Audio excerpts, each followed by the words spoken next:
Give them hell!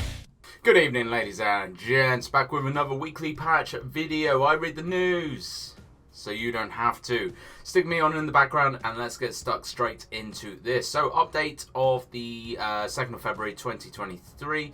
One of the first updates for Eternal. We're a couple of weeks into this now. Not a massive update this week, but a few changes you are going to be wanting to know and be aware of. Firstly, we can now actually donate basic resources, exotics and regional exotics, and this is, I'm flashing up on the screen, things that you can now donate to the Fame store. So if you are really struggling to get your Fame, to actually unlock stuff in the Fame market and everything, this is now another way of being able to do it. A lot of the resources, especially the basic resources, do not count for much, so bear that in mind. You are going to have to literally donate thousands upon thousands to actually make this worthwhile. Horses, however, do count for a little bit more. They're fairly easy to get, to be honest, nowadays. Exotics, regional exotics, they're a little bit harder to get, to be honest. But they obviously count for more than the basic resources. But if you are struggling maybe for storage space, you've got crap loads of resources in your storage, you're not really using them, you're not using them for your FIFA quests and things like that, this is one way of just blowing them and getting rid of them, plus actually getting a bit of Fame and everything back for them as well. So this might be worthwhile doing for some of you veterans and people that absolutely love the farming out in the open world, to get more Fame, to progress quicker through the Fame store. Going on down to map adjustments, Regionopolis improved the air walls surrounding the bases. I'm not entirely sure what that means.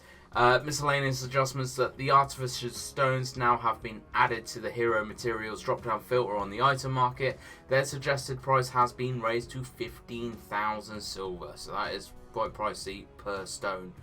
Balancing adjustments, so we have had, it looks like, a fairly substantial kind of update for the dual blades. Whether this is good or whether this is bad, I do not know. I am not a primary dual blade player, so let me know down in the comments below if this is good or if this is bad, or if there's a bit meh and doesn't really make much kind of difference. So I'm just going to read through this fairly rapid. So, basic attacks no longer affected by the global cooldown, enabling you to immediately follow up on a skill with a basic attack. Basic attacks when consuming stamina, damage has been increased by 20%. That's definitely a buff, that's quite big. Skylark, the main skill effect change. You will now move forwards, leap into the air and execute a quick succession of strikes while airborne. Damage change, base slashing damage is now 22% higher than before, and the extra effect now deals 200 points of damage per second for 3 seconds, stacking up to 4 times. New effect, this skill deals 30% more damage when used from behind. That's huge. General improvements, when using the skill you will now move forward 41% farther. Damage is dealt 29% faster. The final strike has more reach and animations have been improved. Dusking Pow, skill only available when invisible. After your kick has successfully stunned the enemy, the time needed to retract your leg has been reduced by 24%. This allows you to chain other skills more quickly. Yan Xiao Rune, the effect of the Yang Xiao Rune has changed too. After turning invisible, critical value increased by amount every 3 seconds. The higher the base critical value, the higher the multiplier. This effect will gradually diminish in strength after becoming visible again. Can also be triggered by bow shurikens and great thunderbolt. I don't really understand what that means, but I think this is all kind of a bit of a buff for the dual blades. So if you are a dual blader, if you like playing the dual blades, it might be time to go and play them again and see just what changes are going to be coming to them tomorrow in the patch.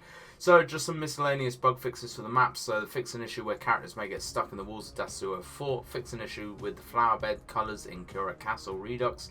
Fix terrain issues in Dai Chang. Fix an issue with float and pathfinding in Dai Chang. Fix an issue with the sheriff's dialogue options in Dai Chang. Miscellaneous, fix an issue with the helmet icons of the 100 victories and Aquamarine 100 victories attires. Fix the descriptions of some challenge quests to make them clearer. Again, not a huge patch, but some definitely big stuff in there, especially about the donating of resources and all of the changes to the dual blades. Let me know your thoughts down below. What are you hoping they're going to balance next? What is there any massive bugs, glitches, problems, issues that you are finding in your games? Let me know down below, because I know that the CMs and everything read all of these comments, so they will take that back as feedback and everything, and obviously go back to the developers. So let me know anything else that you think needs balancing, changing, or nerfing, or updating, whatever. Thank you very much for watching though, folks. I hope you enjoyed this one. As ever, hit that like button, hit that sub button, hit that share button, all that lovely fan doobie-tastic stuff, and I hope to catch you out on the battlefield.